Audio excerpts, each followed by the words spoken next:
We are learning this noontime how 2 inmates escaped from behind bars at the Indian River County Jail back in October. We are also learning 2 employees have been suspended for the incident. News Channel 5's John Shaman is live in Vero Beach as part of the largest news team on the Treasure Coast, where a news conference just wrapped up. And what did you learn in that news conference, John?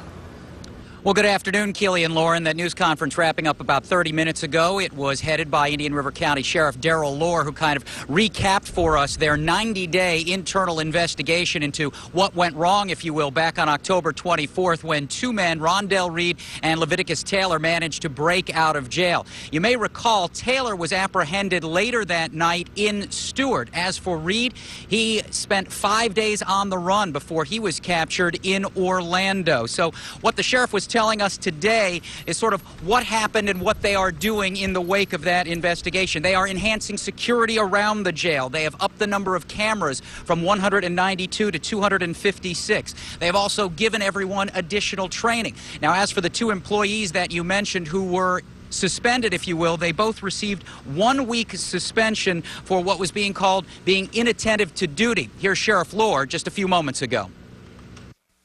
Inattentive to dutiness, which is a reflection of the night of October 24th of the events that occurred, to include doing the cell checks, however, not doing them as thoroughly as possible.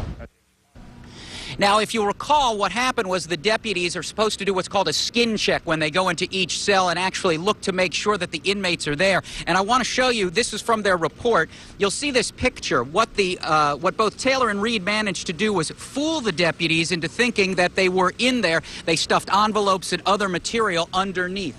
Now, what the sheriff also told us is that the men had somehow gotten a hold of 2 different cutting blades. The blade that was somehow stored in the law library, which now no longer exists. It's been turned into an electronic kiosk. But somehow they managed to get a cutting blade, and after 3 weeks managed to cut their way out of their cell into what they call a chase area. They broke through 2 doors, over a barbed wire fence, and then tunneled under another one to their short-lived freedom. So again, 2 deputies, two corrections deputies suspended for 1 week in the wake of this internal affairs investigation. We'll have much more on what happened up here in Indian River County coming up later today on News Channel 5. We are live outside Vero Beach. John Shaman, WPTV, News Channel 5.